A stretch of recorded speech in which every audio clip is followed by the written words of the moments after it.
Bonsai drip. Drip. Bonsai drip. Hello guys, good night. Here we are for the Yamadori demo.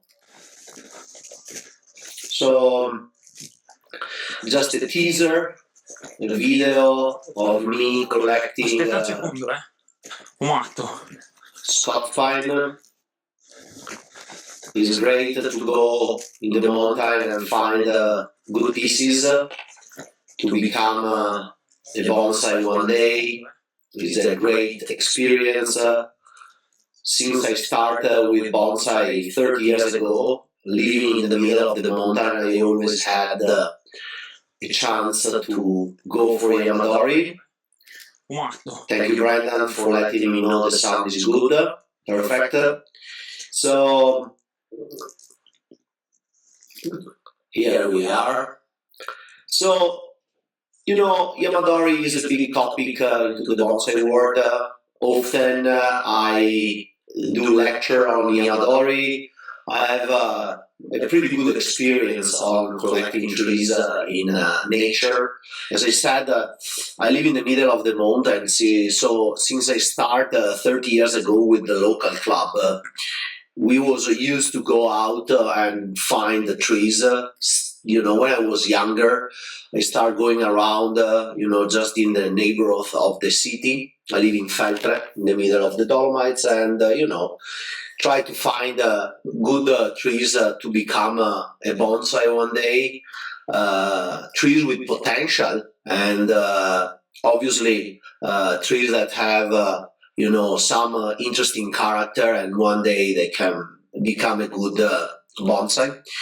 Just a reminder, if you have any question, just type in the chat and I will try to reply the question.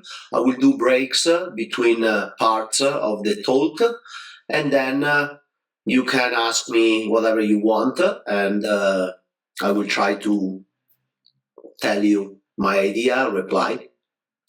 So, as I said, something that first of all I like to say about doing Yamadori and going out and collecting the forest, we have always to understand that first of all we need to know that in general going collecting is forbidden, but there are ways that we can go out and collect the trees in a good way, with the permission of the forestry office, with the permission of the region, with the permission of the city, and with the permission of the landlord. Here in Italy, I can say, and a little bit I have experience collecting all over the world. In Italy, we can get a regional permission for the area where we live, and we can go out and collect trees. We can even collect in a natural park, because the forestry office knows that the trees we are looking for are not forestry interested. They give permission for cutting down the forest for lodge, and they give also permission to collect trees for bonsai. We don't have to pay here in Italy for permission. For example, in US, we can buy tickets and go out and collect trees. So every ticket is like, depending on the area, but every ticket is like $12. And then we can collect how many trees we want according to how many tickets we pay. Here in Italy, I just have to do kind of a relation at the end of the year, telling what I collect, where I collected, the activity I do as a bonsai professional, and that's fine. Also, some of my students, they have collecting permission because they are bonsai lovers, and they can go out in the forest and collect their own trees. Obviously, we always have to respect the place where we go. If we have to cut branches, we have to put the branches somewhere they don't disturb some other living trees. If we make holes, it's always good to cover the holes.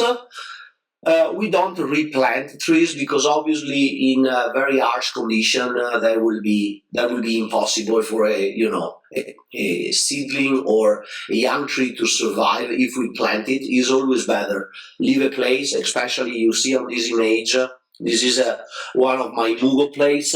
Mugo is considering that we have too many, so it's easy to get permission to collect mugos. And when I collect one, in 1 year, 2 years, already the other mugos will grow and take the place, the empty place that I left for the mugo that I collected. Also in Spain, for example, it's possible to collect. There is a permission you can buy. So as they auction permission for hunting, they auction also permission for collecting trees. I don't know how actually is the regulation in UK. I never collect in UK. Actually, I did. I was with Graham Potter in Kent, and we was looking for Texas. So I don't know how is the regulation there, but this is how we do in Italy. If someone or we know the landlord for some area where some bonsai, some Yamadori is growing, we go there and ask the permission, and then most of the time it's fine. Just talk with the person, maybe gift a bottle of wine, and then he will be more than happy to let us collect, whatever gnarly tree he has in his land. When we do Yamadori, we have always to understand, according to the type of tree, the variety, which are the best ways to be successful. It's not the same collecting a carpinus, a oak, a pine, or a juniper. Every different type of tree has some tips that can help us to be successful. And obviously, when we go for bonsai, for Yamadori, we want always to be sure that the tree we collect for all the kilometers we do, all the power we have to put on, and the time, is survive. So I kind of divide the different type of collecting into three. So I collect deciduous tree and tropical trees in one way, pines another way, and junipers another way. This is according to where the different type of tree, store their energy. So deciduous tree. Can you wait a second, Mauro, Tony? Sorry, guys. You want me to wait? There is any question? Stay? Can you let me know? Otherwise, I keep going with the demo. Puoi mettere il coso che si vede qua così vedo anche le domande mentre vedo i due. Mi puoi ridurre magari un po'? Perfetto, lo riduci un po' e lo metti di là così riesco a leggere le domande mentre vedo anche questo. Perfetto. Ok. Mettimi pure. Okay, guys, so let's start with the deciduous tree. So, especially in UK, I know that a lot of people go and collect hawthorn, blackthorn, privets, I love privets, and many other type of deciduous tree. What we do here in Italy for deciduous tree and Mediterranean trees is what I call the black plastic technique. What this means? When I go out for deciduous tree, I know that most of the time is very, very difficult to collect and be able to get home a lot of roots from the deciduous tree that I'm going to collect, because normally deciduous tree, more than conifer, they produce a lot of very thick, big roots that we have to cut when we go collect. So especially, I collect a lot of oaks. Here in the image you can see one of my oaks 8 years ago, just after collection. And we try to get home as much as the root ball as possible, but as I said, we have to cut very big roots, and this is because they just grow all over the soil to be able to anchor as much as they can. The soil where I collect quercus is like a clay, so the trees really get between very dry condition in summer and very wet condition in winter. So they shoot these very big tap roots to go down and scout for water for the most dry period of the year. Sometimes where I collect quercus, it doesn't rain for almost 2 months in summer. So I have to cut those big roots, and doing that to make sure that the tree will survive, I use what we call the black plastic technique. So I collect the tree, obviously I try to get as much roots as possible, and then I plant the tree. Also, the different soil mix is according to the different type of tree. For the deciduous tree, I'm using it depends. Sometimes I do 50-50 pumice and perlite, and some other time I'm doing 50-50 pumice and torb. This year I'm using a lot of torb because in the past year I see that perlite during winter in my place, after a couple of years that the trees collected, it tended to keep the freezing because it keep water a lot, so it stay freeze in a long period of time, especially in spring. I don't like that too much on the deciduous tree, especially my deciduous, some of my material that they have to stay out during winter. So I start and I shift with torb, and I'm feeling that the torb give me that extra moisture, plus it gives me a little bit of nutriments, and it's very good when I have to recover deciduous. I'm collecting, as I said, a lot of oaks, a lot of dogwood, and some privets as well, some carpinus. So this mix, 50-50 pumice, torb, I feel is pretty good for the trees. So when I collect the tree, I plant the tree, and then I water, or I keep a night before watering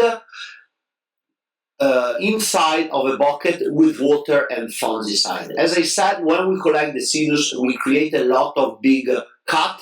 So to avoid fungi to enter to the tree through the soil, I stick the trunk, the root ball, for one night, 12 hours into a bucket with water and fungicide. Normally I use aliette, it's very good, preventive. And so the wood of the tree absorb a lot of moisture, a lot of water, and also the fungicide. This helped me because after the potting, when I put the black bag on top of the tree, this will create a situation with a lot of moisture, no light for a long period of time, and this can create some spora, some fungi, some other problems to the tree. But if the tree is protected from inside, it will survive fine. We use the black plastic technique because we don't want to give any light to the tree, so there is no photosynthesis even from the little branches, even from the buds, and the tree can concentrate all the energy that he has in the trunk. This is what I said originally, that the deciduous tree store the energy in the trunk, so we can collect the deciduous tree with almost no roots, almost no branches and buds, but just from the trunk they can survive, more or less according to the different species. We bag the tree, I take the bag to the pot, so we create this kind of dark greenhouse, plus I keep the tree in the greenhouse during winter. I don't want the bagged tree to stay outside and get very cold. I collect the deciduous tree from November all over the most cold period of winter. Why? because I know in that period the tree is basically dormant and all the energy I want is in the trunk. Because if I collect the tree too early in autumn or too late in spring, the energy will be already flowing in the buds and in the roots. So I can, if I cut roots and buds in that period, especially in spring, will be very, very difficult for the tree to recover after collection. And also, if I keep the tree during winter into the black plastic bag, and that tree will do a transition to spring inside of the greenhouse with no light, I have more chances that the tree will survive.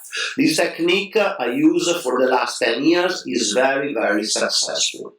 What I do when I see the spring start and I see some other trees from my collection of the same species, they start budding and they already flesh out, I can go in the greenhouse and control the beds. I open the beds, hopefully if the tree has flesh out new leaves and already extend, I can transition from the black plastic bag to a transparent one. So I keep still a lot of moisture, but I start giving light to the leaves.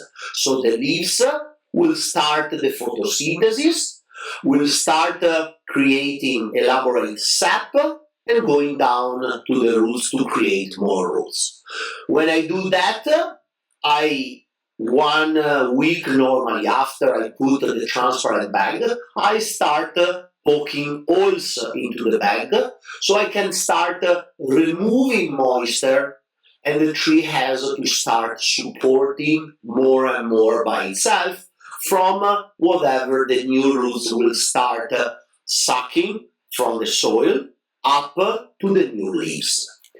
Only when I get a very significant extension on the leaves, I will remove the transparent bag, and eventually, if it's getting too hot in the greenhouse, I will start moving the tree outside, and I will spend the first year into under the shade cloth, because they are very sensible to too much light and too much dehydration, because the first year sometimes they are not able to shoot out too many roots. So it's always good to keep in shade. Now I want to show you the evolution of these quercus. Imagine. So you see, already 1 year after the collection, I had to style the first branches on the quercus because the tree grew a lot. The tree had some good roots from the collection, and it shot a lot of new little branches. And for example, already the year after the collection, on some deciduous tree, if you feel they are strong enough, you can start giving a little bit of wire. And also what I do on my deciduous sometimes is that if they are very strong, I defoliate in June, so I can have a kind of extra flash during the same year. So every year is like 2 years, and I can keep the energy of the trees high. They can keep growing, and I can keep creating foliage structure and bringing them to the next step. You can see already the two next step on this quercus with my tree, with my quercus, with my oak. And now I can show you the next evolution. This is from the last 2 years. You see how much the tree grew and create a beautiful foliage. Actually, now the tree is already in a bonsai pot, and I can keep developing the tree. Obviously, after the first year of growth, where I don't fertilize the tree at all, because I feel the first year after collection, I want the tree to just shoot as many roots as possible to kind of scout the new soil and in search of nutrients. So I only start fertilizing normally very high in nitrogen the second year after the collection because I want to create as fast as possible good ramification, good structure. There is a question from Rory Alexander. If I use a sphagnum moss,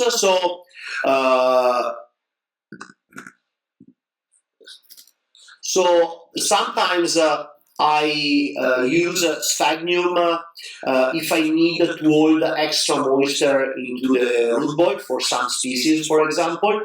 If I collect dogwood and I feel they have not enough roots and I want some area from the old root ball or from the trunk to shoot out the roots, I pack some sphagnum moss very close to the trunk of the tree. That some of the areas that stays under the soil that we call rhizogen areas. They are areas where the cells of the wood are very active and they have the capacity, in case they are in contact with moisture, to shoot out the roots. So eventually I use that. Also on mugo pines, mugo has also this capacity, also Sabina and Juniper. So, I'm used to collect trees here in my area, in the center of Italy. I go for quercus. Here around my place is a good place for dogwood with beautiful, fantastic deadwood. But I also had the chance in my travels to collect trees in other part of the world. You can see in this picture a beautiful view on the seaside in Puerto Rico. So Puerto Rico is a tropical country. I collect a lot of trees also in the tropic, Brazil, for example, Brazilian rain tree. In Mexico, I collect what they call manglar, when mangle bottom grow. And actually, here in Puerto Rico, I want to share with you the experience with my friend Jamil, collecting a beautiful mangle bottom. So this type of tropical tree grows in the seaside, and with salt water they produce beautiful hard wood and beautiful leaves. We almost collect them with no roots. So the secret for surviving is to stick them into a bucket. They stick in a bucket of water for almost a month, so the tree suck a lot of moisture, and then they plant the tree into a very, very compact soil, almost like clay, and the tree is able, from the energy, as I said, he has on the trunk, tropical trees act as, for us, Europe, deciduous tree do. And the tree is able to shoot out new roots. And actually, Jamil, my friend from Puerto Rico, still have this tree in his collection, and is becoming a beautiful tree. Stay is asking about which variety of dogwood. So we collect.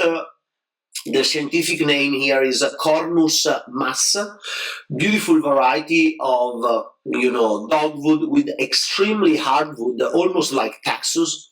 Actually, I collect one today. This morning I was in the valley where the best one grows. There is this area with kind of a slope with rocks, and in the past probably 100 years. People from the area were cutting those dogwood, and so the main stump is still there with a lot of beautiful deadwood, but they keep cutting them and they regrow. So it's very good. They almost prepare them for become beautiful bonsai. The good thing with the dogwood, as I said, is the hardwood. And we are also experiment to sandblast the wood, and it's becoming such great deadwood. I will probably share some of my corners in the next few years. They are developing, so I'm working on them. You know, talking about different technique, we can switch now and talk about junipers. Differently from deciduous tree, we know that the junipers hold their strength in the foliage. So when we collect the juniper, most of the time, because they come from very dry areas, they don't have many roots. So we have to bring home as much green as possible, because we want the tree to survive thanks to the capacity of the green to capture the moisture from the air and move the energy down and create new roots. So here is the image of me collecting California juniper in the desert, especially the trees growing in the desert. They almost don't have any fine roots. So when we collect them, we have to cut almost the trunk, and they are like a big cutting. I know also in Spain, for example, where they collect a lot of sabina, they store the sabina into a greenhouse and they keep the humidity of the greenhouse using a misting system very high, and these help the junipers to survive.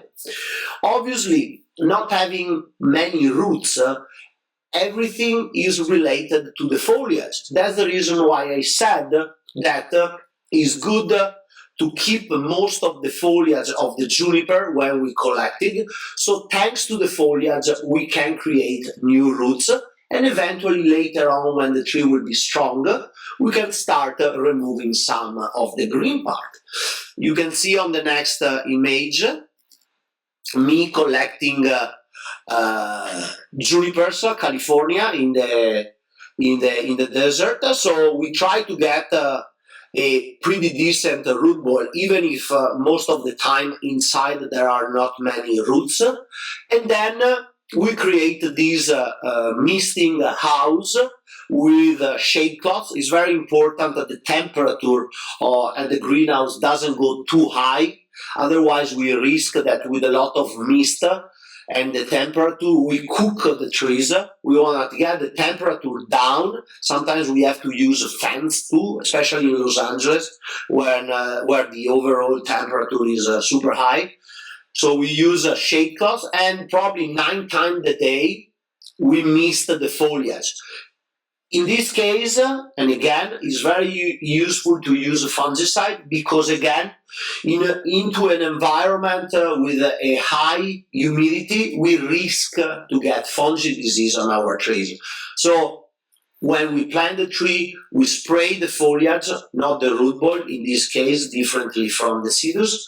We spray the foliage with fungicide, and eventually, during the transition, when we see that the trees are shooting out some new foliage, and this is the sign they are making new roots, we do the transition, and we also spray more fungicide in the green.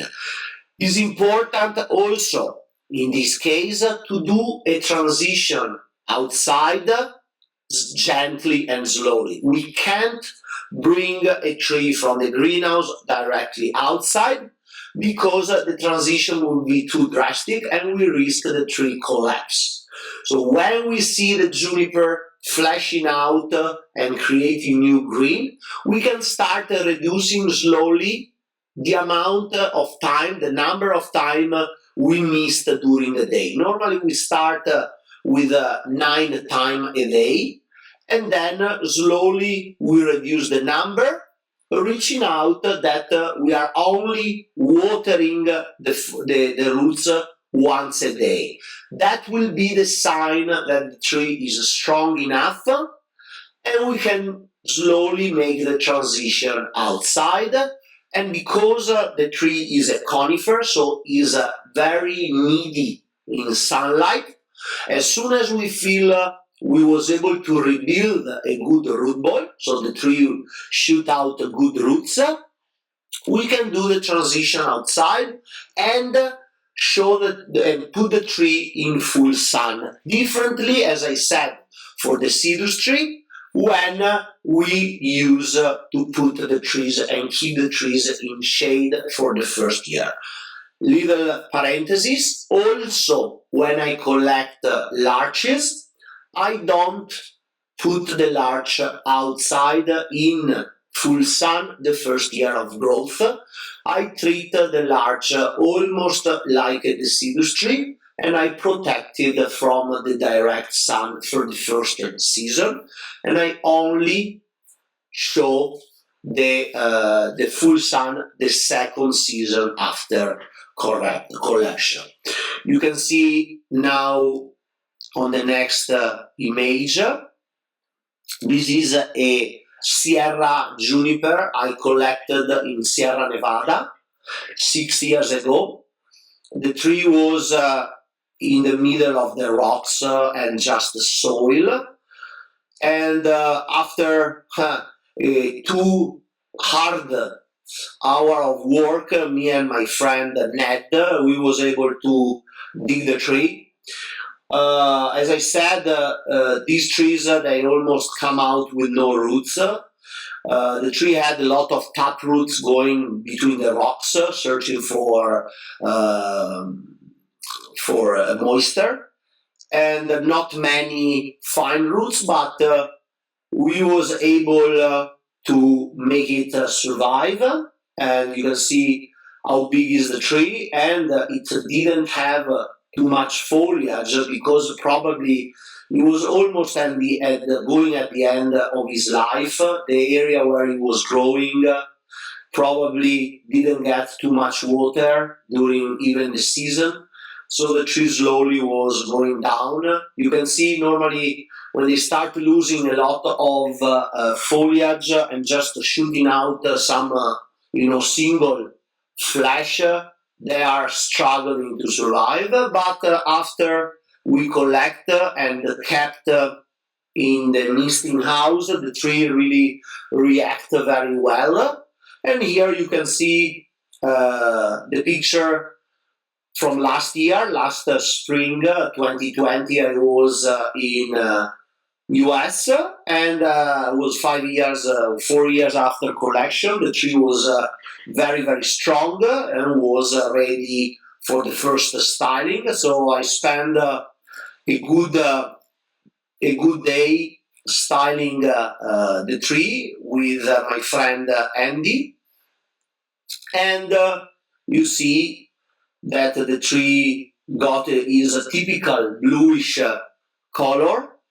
So he was pretty happy. He built a lot of foliage. I was able to short the top and create a nice, beautiful, compact tree with a lot of good branches. Consider that almost 50% of that foliage the tree create in the misting house. It was very good to make this tree survive because I love it and it's just phenomenal.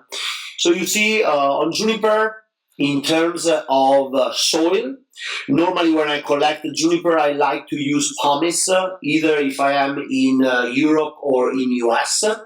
I tried with the California juniper to use some perlite to increase the amount of moisture to create more roots, but was not really successful as it was and it is with the deciduous tree. Deciduous trees are more used to soil with lack of oxygen, but for conifer, my advice is always to use a good draining soil. Even in case we don't have many roots, it's good to have a good amount of oxygen in the root ball. So when I use perlite on California, I see that it was a little bit struggling, and now that we are using only pumice or lava rock, they are doing much, much better. So Rory, yes, I collect oaks in December. I normally use the most cold month of the year to collect the deciduous trees. oak, carpinus, dogwood. Dogwood, obviously, here in my place get frost during winter, so if the soil is frost, I can't collect. But some areas they don't get frost because they are always exposed to sunlight, sun. So it's good to collect them. Obviously, again, if you collect deciduous trees in winter, my advice is to keep in the greenhouse.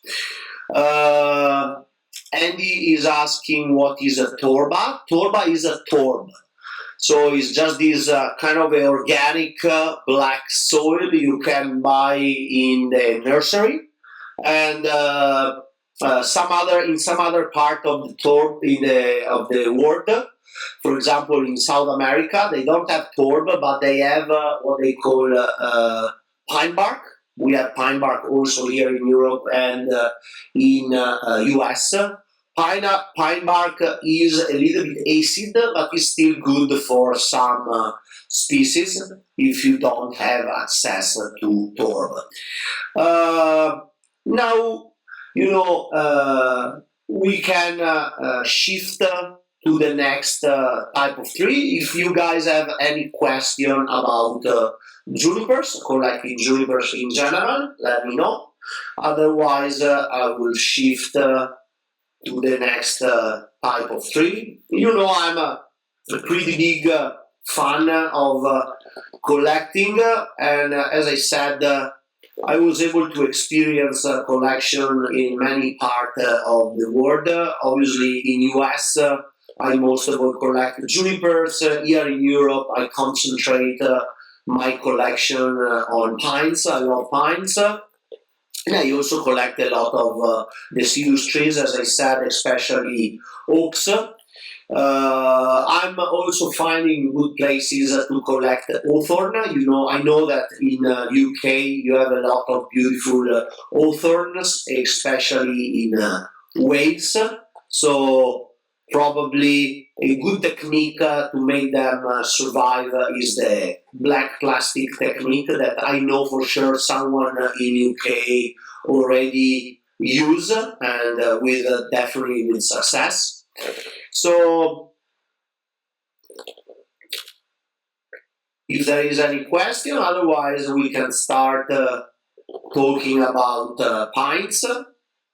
So we said already, I like always to do a little reminder. So the deciduous tree, the energy is in the trunk.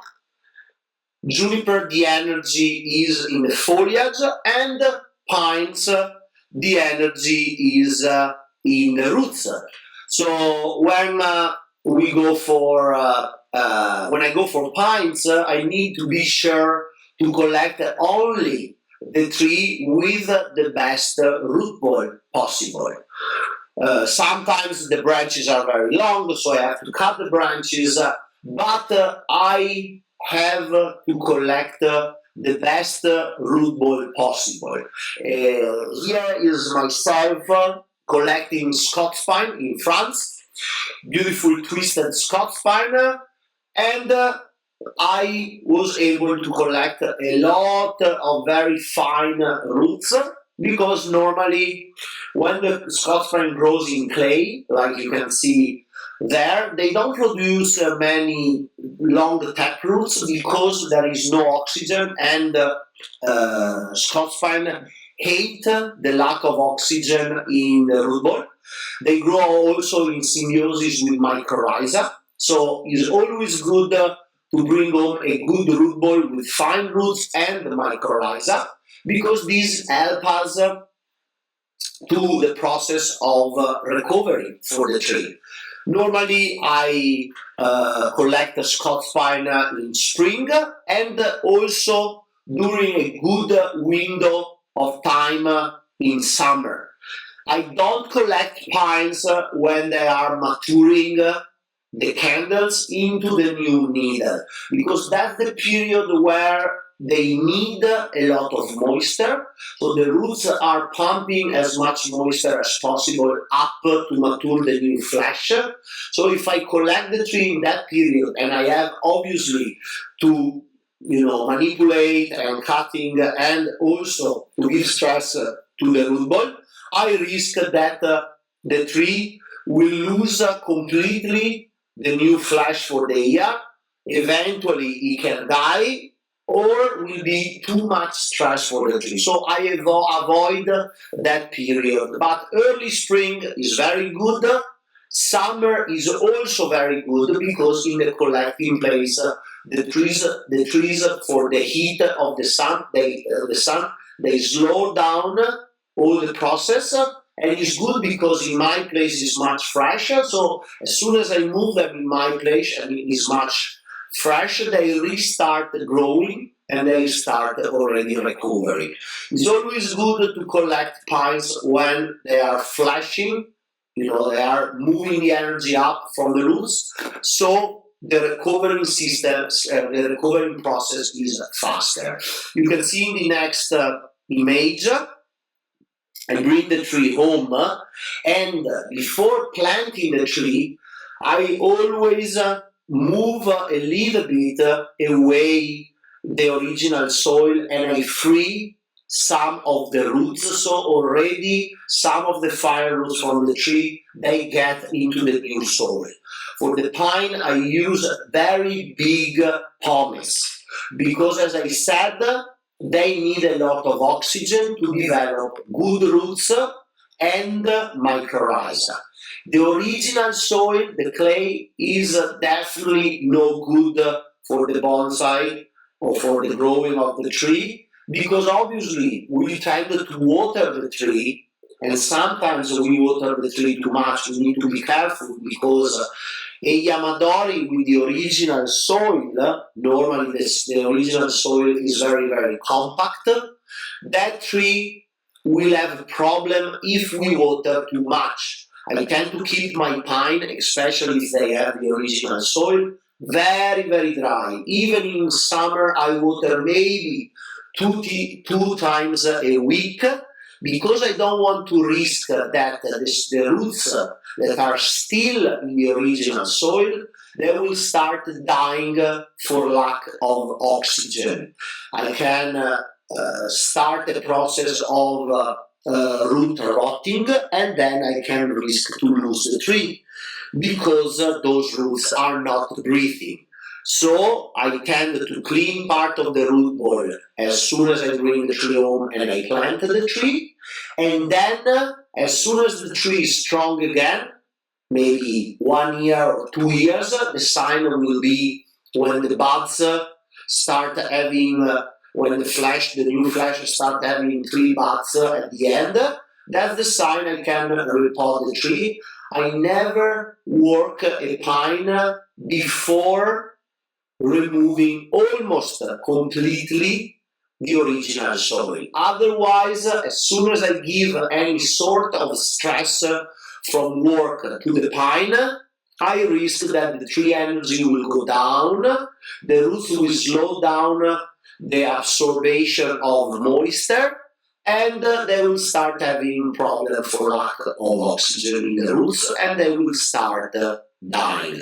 But I need always to be very, very careful. Here you see the other type of pine that I normally collect is mugo pine from the Dolomites. We have beautiful mugo pines in the Dolomites. So this one especially is one of my best trees. Now is already in a good way to become a bonsai. It is already a bonsai, but actually I want just to share with you the 2 images. You see how big was the root ball I collected. The tree was growing on top of the rock with a lot of fine roots. And I planted the tree, as I said, in pure pomace, big size. Normally I use 8 to 13 millimeter size of pomace for pines. I want I want to keep the tree as dry as possible, so I don't risk to have stress in the root ball. And again, the secret for surviving surviving rate on pines is to collect as many roots as possible. The thing I do differently for what I said for, I don't use any greenhouse, so when I collect pines, they go directly outside, and I also put the pines directly in sunlight. I want to keep the energy of the pine high. Just eventually, if after I collect the pine, I feel I don't have too many roots, I put in partial shade, so only allow the tree to be in sun during the morning. That is the most fresh sun.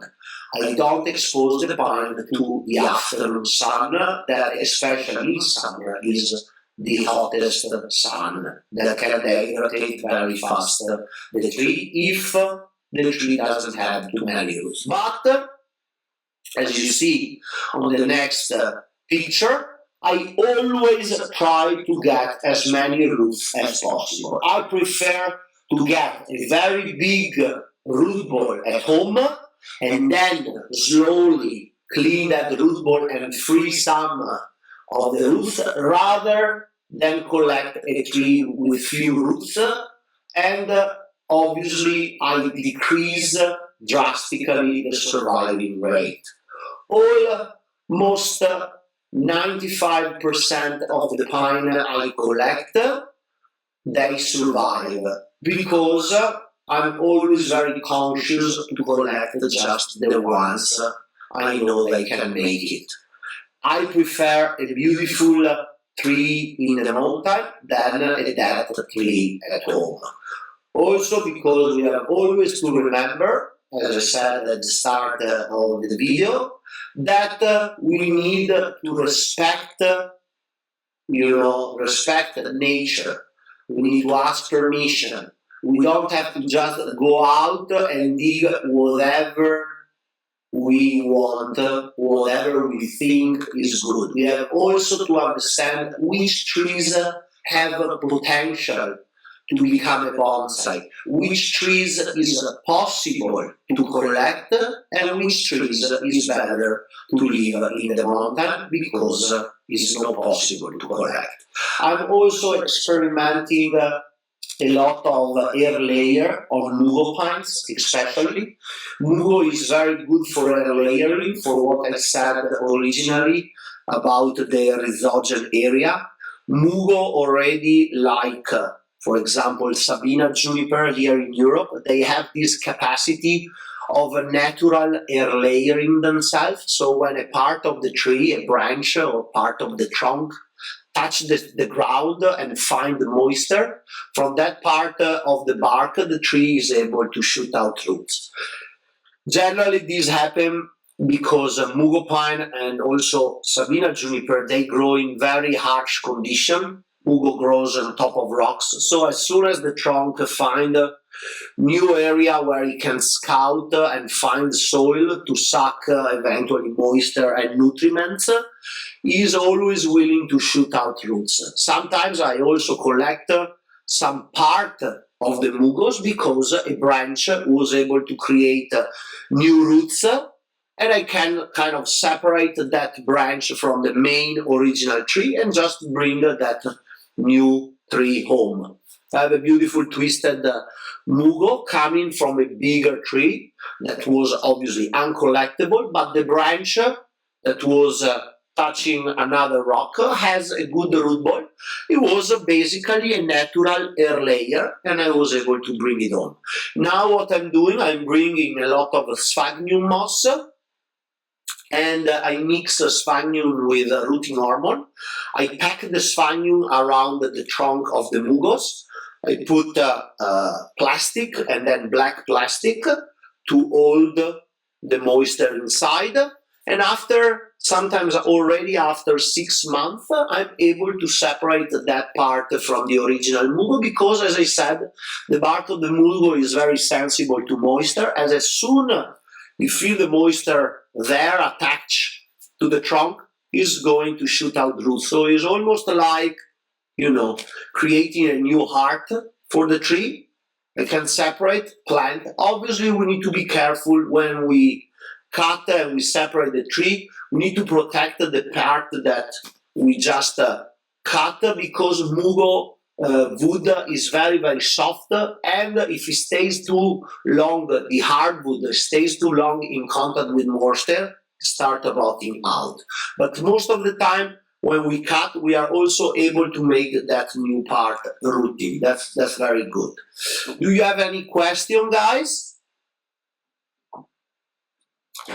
Let me know if you have any question, please. I collect Rory. I collect an oak in December, but it's just being potted with its original soil plus some extra peaty soil. Is black bagging necessary, or will the probably not survive? No, if you can moisture the tree and then put the black plastic bag, you will give for sure more chances to the tree to survive. Obviously, just keep the tree in good condition. Let me see, I think I missed one. Is a deciduous tree taken out of the plastic and moved to a large pot, please? No. Leaf. The plastic is bagging the tree on his air part. It is gonna. So when I collect, I put the plastic around the roots just for transport the tree. And eventually, if I have soil, I don't want to miss any part of the soil or have any part of the soil collapsing. But I want to obviously take the tree out of that plastic, plant the tree, and then put the black plastic on top of the foliage. This is the black plastic technique. Nigel, any tips on taxus trees? So, I know the roots of taxus are very, very, very delicate. Those fine white roots, as soon as you touch them, you break them. What I know and what my friends who collect taxus did, they tend to keep the taxus as dry as possible. What they do in Spain is to pot the taxus in a mix of pumice and lava, and they also keep the taxus into a greenhouse with a little bit of misting system to keep the tree a little bit moister. Taxus is very tricky on collecting. What other people does when the tree is in this very hard clay soil, they almost don't pot the tree, but they put just a net around the root ball, so the root ball can always stay drier and help the tree surviving. These are kind of two different, drastically different technique. My friend in Spain, they use a very successful the technique of the greenhouse, and I see the tree take almost a year to kind of survive. Taxus in Spain grows almost to 2,000 meter high. Is like a pioneer in the mountain, like we have in Italy, Mugos, and I see they use this greenhouse misting technique very successfully. So probably is the good way to collect taxus. I don't have many good places for taxus around my place, so I have not a big experience of collecting taxus as I have for other species. Let's see. Any other question? And then black plastic. Thank you, Andy, for clarifying. Maybe soil would be a new 2 layer in mugo. Will you cut the bark at the same way as you? Yes, Tom. So when I air layer the mugo, I create the ring as I do for a normal air layer. So I expose the cambium of the tree, and this will even make more the mugo active to survive. Originally, I was leaving some bridges because I was afraid to do the ring completely, but I see in time that is no problem for the tree to expose the cambium, and the tree will grow even faster and create more roots. So Mark, how long after collecting before you start feeding? Do you foliar feed if roots not developed yet? Actually, in the past, I was foliar feeding the trees the first year of growth with a fertilizer called Ergo-Steam Plus. It was kind of acid humus, like you have a super thrive. But I stopped doing it, and I see the survival rate is the same. What I said, I don't feed the tree. Normally I use organic. I use a high percentage of nitrogen on the feeding. Is the one I use for my Yamadori is called Prodigy. It has a number 16 in nitrogen, so very high, because I want to pump the tree to get the tree ready for styling, for being strong as soon as possible. I only feed some deciduous tree the first year when I see they are very strong, so I know they shoot out many roots.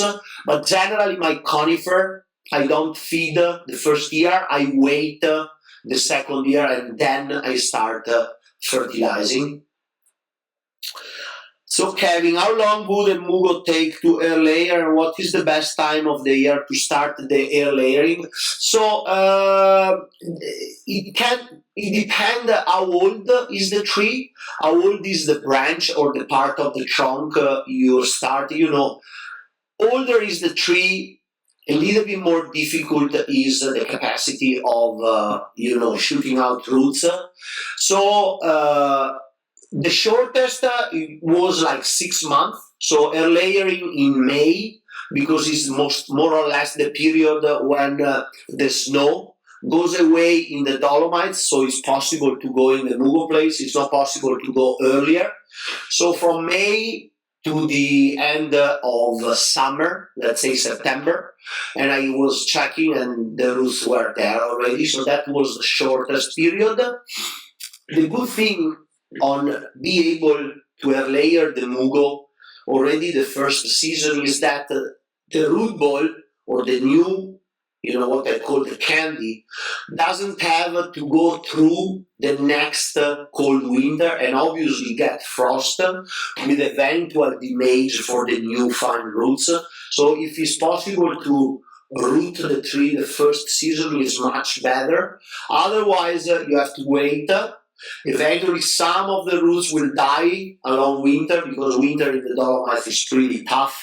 And then the next year, the process will restart a little bit faster, obviously, but it's going to take a couple of years. So the shortest, anyway, is 6 months.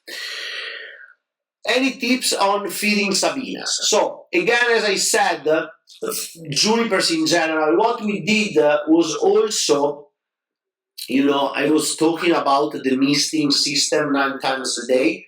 So my friends, when they see the tree is surviving, after the first year, not before, they start also misting the foliage with what they call fish emulsion.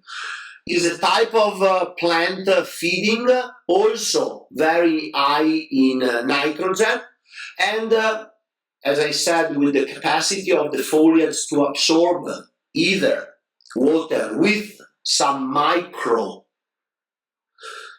not macro, yes, exactly, micronutrients, is possible to feed the tree and get the tree stronger and stronger. And again, another tip, I never style or manipulate a juniper before I don't see, what I call the harrows.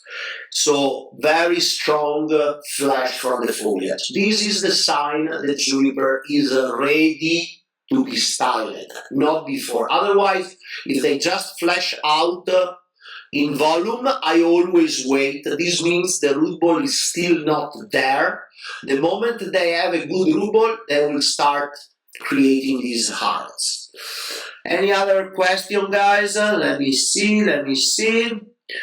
Feeding Sabina, what time of the year do you repot mugo? Some people say spring, some people say late summer. So I repot all my Yamadori. The first repot that actually is the most difficult one, I always do in springtime. Actually, yesterday I repotted 2 of my mugos. They were collected 3 and 4 years ago. So they were ready to be repotted and ready to clean most of the original soil. One mugo already produced tons of new roots and mycorrhiza, so I was able to put already the mugo into the first bonsai pot, but the second mugo, because it has a kind of a strange, I thought it was good to leave that part that was growing attached to a rock there, but probably that part was very dusty and the roots were not able to shoot through that section. They only shoot around that section and down. So finding that situation, I didn't feel comfortable to put the tree directly in the bonsai pot and maybe manipulate some of the thicker roots to be able to go into the bonsai pot.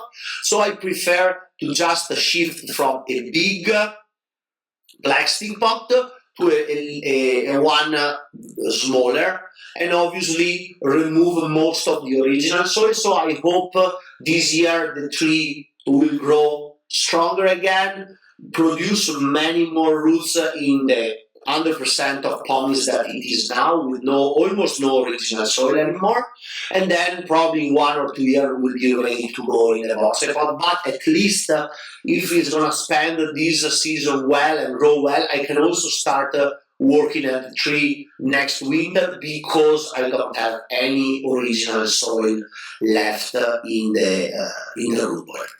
Let me see if there are any more questions. I don't repot, if I do a first repot or a tree, I collect in late summer, but if I have to do a repot, I prefer to do in spring because the tree have more time to recover. I don't like to do a repot in autumn. Eventually, if I have to do for any reason, I have to recover the tree in the greenhouse. I don't like to have just a repotted tree going through winter without producing roots.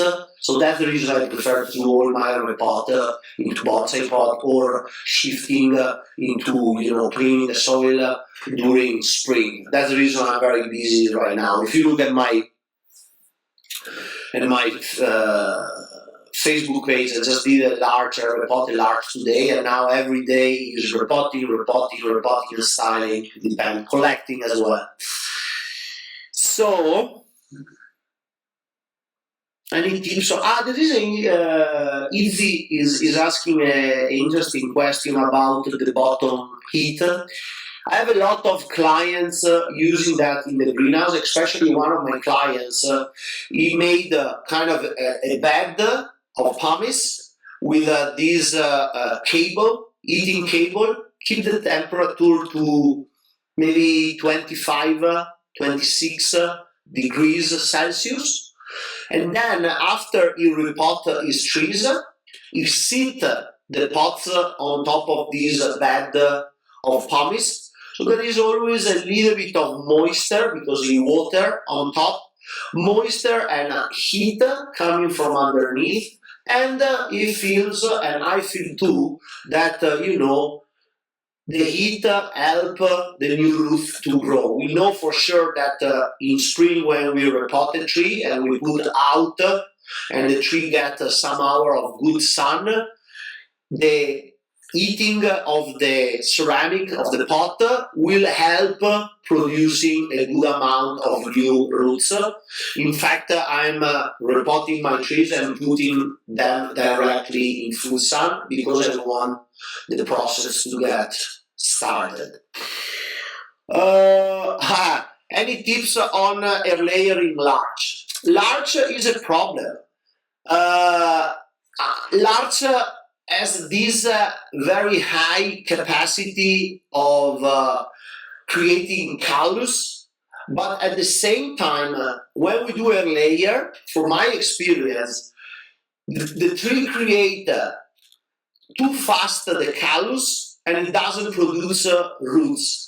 I see some layering successfully on fine small branches, but on very big trunks. My friend that found a place with beautiful larches in the mountain, coming out from rocks, he tried many years to layer them, but because the trunks are very old, he was never successful on taking out a tree with roots.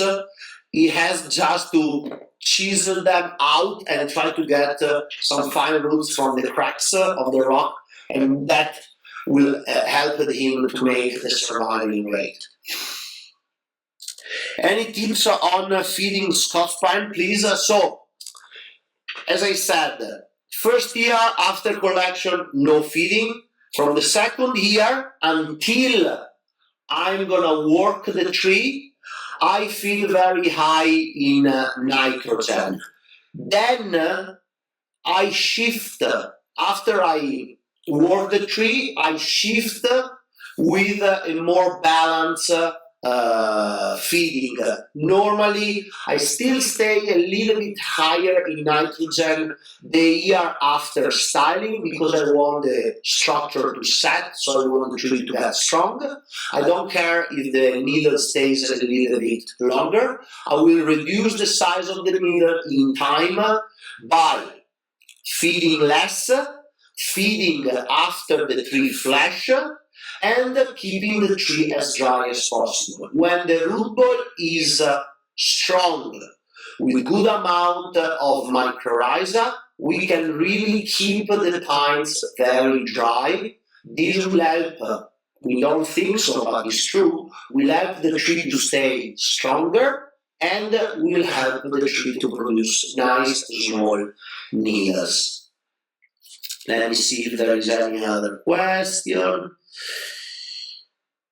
It's better to have it, but possible to have a relative considered size. So, Rory, about the size of the pot, I try always to have a pot a little bit bigger than the root ball, so I can have at least a third of the roots developing into the new soil.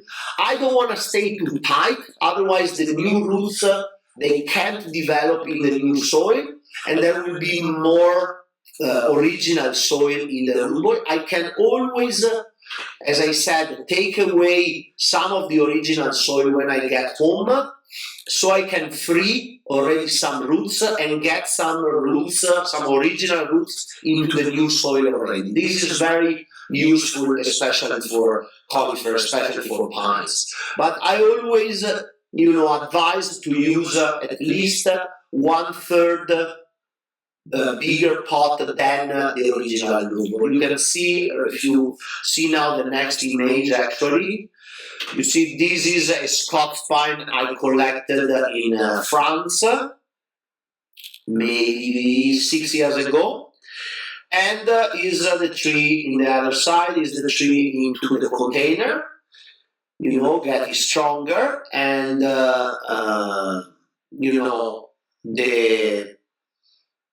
the tree really recover well and got stronger and stronger after probably 3 years from collection.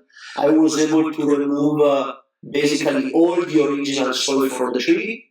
The tree was always strong, and then I styled the tree for bonsai focus, and I got actually this tree into a beautiful John Pitt bonsai pot, and now in this image you can see the tree 6 years after collection, so relatively short amount of time. But again, if we do everything well, and we always respect the physiology of the tree and always try to understand what the tree is communicating us, we can go with the tree speed and help the tree to develop without any risk. This is always important because, sometimes we try to, especially when we do Yamadori, we try to rush too much, and especially rushing the tree the first years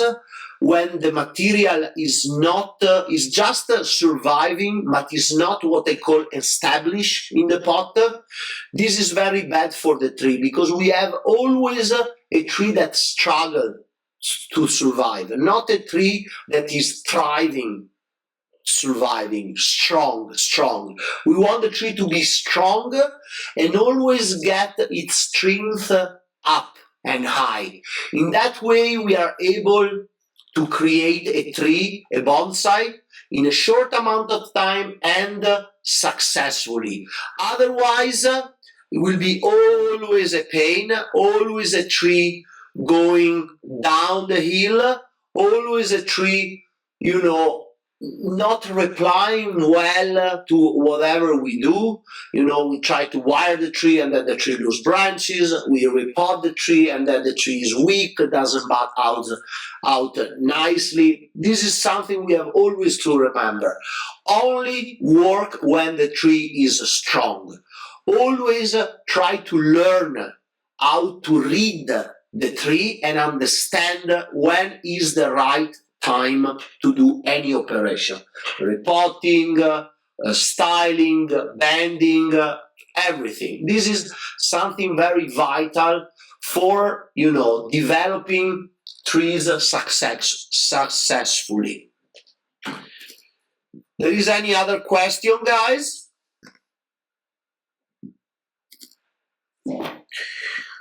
So when you go into a final pot like this one, do you significantly change the soil mix? That's a good question. So, as I said, originally I collect a Scots pine and I pot in pure pumice. Then I transition the original soil into generally stay 100% pumice, but from the moment I start working on the tree and after I work on the tree and I will do a transition to go into a bonsai pot, I also start adding some akadama to my mix. Generally, I grow my Finnish Scots pine into a mix 70% pumice and 30% akadama. The akadama give me a little bit of extra moisture, so I need to be careful on watering, but akadama gives me the capacity of cationic exchange. That is very important, and only akadama and other few types of soil has this capacity. This capacity is the capacity of capturing the particles of nutriments and just releasing to the tree when the roots go and touch the soil. Pumice is not able to do that, so when I fertilize, and that's the reason also why I fertilize very high in nitrogen, is because I know I fertilize on top of pure pumice, and almost 60-70% of my fertilizer will flash out of the pot. Only the amount that will go down and touch some roots or some sphagnum will be able to be absorbed by the tree. All the other part will go away. But when I grow a tree in a bonsai pot and I have akadama, the akadama is capturing that part. So I know that if I use a slow release fertilization, like I use anagokoro, biogold, or eventually Seidung, that is another fertilizer I use from my friends in Germany, I know almost all that fertilized before or after get absorbed by the tree. And especially when I want to to create a tree nice and compact, keep up with the maturity of the tree, I need to fertilize the tree properly, because otherwise the tree, if doesn't have enough energy, it will start losing inner foliage that tend to be weak, obviously, for lack of light. So if I use only Akadama on pines, for example, it happens that the soil will tend in time, especially when Akadama normally break down for the change of temperature in years, for example, hot, cold in winter, or eventually the roots break down the particle of Akadama, I risk to gonna have a root ball with lack of oxygen, because the particle that generally have a little space one between the other, they tend to fuse, because Akadama in long run they become dust. So if I have only Akadama, that will be no good for the tree earth. The root ball will tend to hold more moisture, the middle of the tree will stay longer and thinner, and this is no good. But having a percent of pumice, in my case a high percent of pumice into the soil, always help to have that oxygen that I need to grow pines properly. What I pot in pure Akadama are my deciduous tree. When I do the transition from pumice and torb, pumice and perlite into the bonsai pot, I shift almost 100% in Akadama. Only oaks, because oaks love acid soil, I pot my oaks in a mix of 50% pumice and 50% kanuma, the soil that we normally use for acid trees like azaleas. They love to be in acid soil. Oaks, only oaks. All my maples, dogwood, elms, maples, Carpinus, I go for 100% Akadama.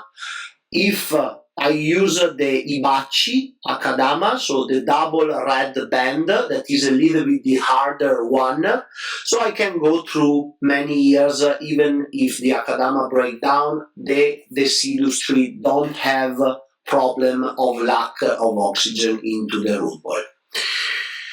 So, Rory, did you say 50-50 torb pumice for Quercus robust? Yes. I'm planting my Quercus robur in 50-50 torb and pumice. Exactly. Oh wow, Kanuma, it is after collection or we're putting into permanent? No, Rory, it will be when I start going into the bonsai container that I will shift from torb to Kanuma for my oaks. So guys, there is any other question?